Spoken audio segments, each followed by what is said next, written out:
Estar em um trabalho apenas pelo dinheiro e não por escolha torna a vida angustiante. Por conta da necessidade, os trabalhadores priorizam a estabilidade e a segurança que o salário oferece, mas isso pode significar, em muitos momentos, deixar de lado suas paixões e vontades. E nesse jogo da vida, se vive numa constante busca entre equilibrar a necessidade e os sonhos. Quando a gente vê dentro de casa faltando coisas essenciais, né? Alimentação, é uma alimentação precária que a gente tinha também. É, Quando eu tava vendo a situação dentro de casa, pra mim foi tipo um alerta, assim, saca? Você precisa se mobilizar, sua mãe fez isso por você a vida toda, tá ligado? E agora que ela tava desempregada e por um motivo, tipo, nada a ver, tá ligado? Minha mãe ficou 4 anos desempregada, não conseguiu arrumar outro trampo, que meu pai é pedreiro. É, E aí ele não consegue muito trampo, às vezes, ele também já tá numa certa idade avançada, né? Já tem seus 50 e poucos anos.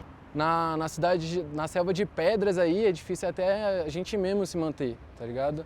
Então eu também não culpabilizo meu pai, é, por às vezes não dar condições mesmo da gente, né, sobreviver, mas eu entendo também que minha mãe foi uma batalhadora, uma guerreira nessa vida, né, que tipo, criou eu e meu irmão sozinho, né, e para uma mulher numa cidade como essa, tudo é muito mais difícil, né?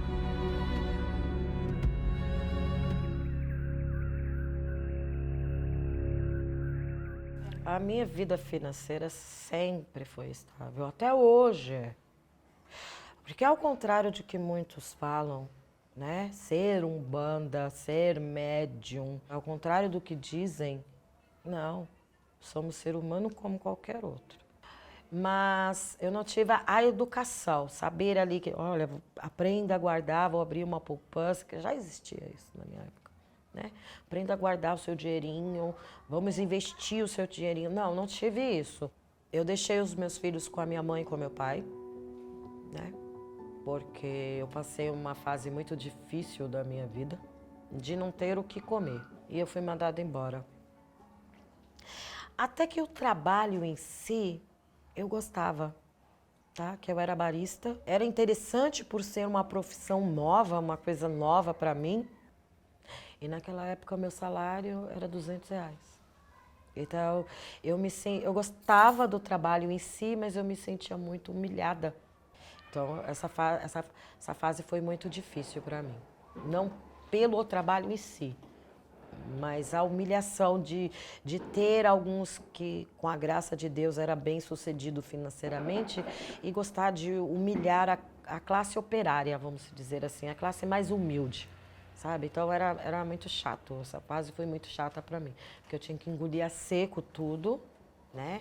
A arrogância, a antipatia do ser humano com o próximo, né? Por causa da classe social, devido ao salário. Porque mesmo sendo pouco, eu precisava.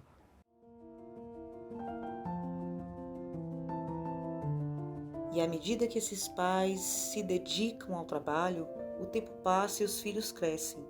Eles vivem momentos importantes que os pais não conseguem presenciar. Os primeiros passos, as primeiras palavras, o brilho nos olhos ao descobrirem o mundo, tantas coisas que se perdem no tempo.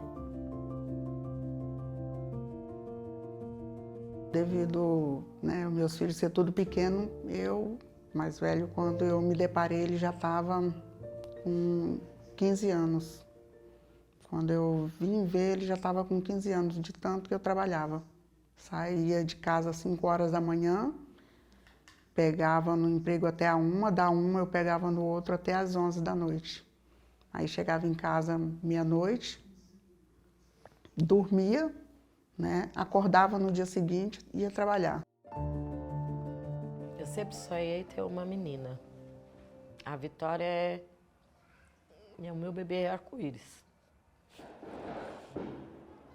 Porque eu perdi, através de uma briga, esse meu ex-marido me deu um murro, eu caí com a barriga no chão e eu perdi um bebê de 6 meses. É uma história louca da minha vida que eu quase matei ele. E Após 2 meses, eu descobri que estava grávida da Vitória. Então, eu estava muito deprimida com a perca desse bebê, que era uma menina, que eu sempre sonhei ter uma menina, né? Quando eu descobri que era a minha Vitória, eu lembro que comprei um macacão vermelho e um sapatinho vermelho e liguei, na época era o orelhão. Eu reparei que o pai não se exaltou com a mesma alegria que eu estava. E o meu filho tinha 6 anos nessa época e ele me deu muita força. O meu filho me deu muito equilíbrio nesta fase da minha vida, porque ele foi o homem que o pai dele não foi. Quando a Vicky nasceu, eu deixei ela com 3 meses com a minha mãe, que eu trabalhava num serviço ao qual eu entrava às 7 da manhã e saía às 7 da noite. Então eu saía de casa às 4h15, todo dia, 4h15 da manhã, eu já estava na rua. E eu só conseguia chegar em casa 9, 10 horas da noite. Então a Vicky, eu tenho esse pesar em meu peito porque eu não vi a minha filha engatinhar, eu não vi a minha filha falar a primeira palavra, eu não vi a minha filha dar os primeiros passos. Eu lembro que um dia eu estava em horário de almoço, eu pedi ao meu chefe que permitisse eu fazer uma ligação para minha mãe para saber se estava tudo bem. E eu chorei muito num canto lá do refeitório porque minha mãe tinha falado, né? Quer ver que... Ô, Rose, você não tem noção. A Vitorinha aprendeu a bater na água, me molhou todinha. E foi quando eu percebi que eu não estava acompanhando o crescimento da minha menina. Mas eu não tinha o que fazer, porque... não sei nem se eu posso falar isso, e talvez muitas vão concordar com a minha história, porque pai só é pai enquanto está em cima da mãe.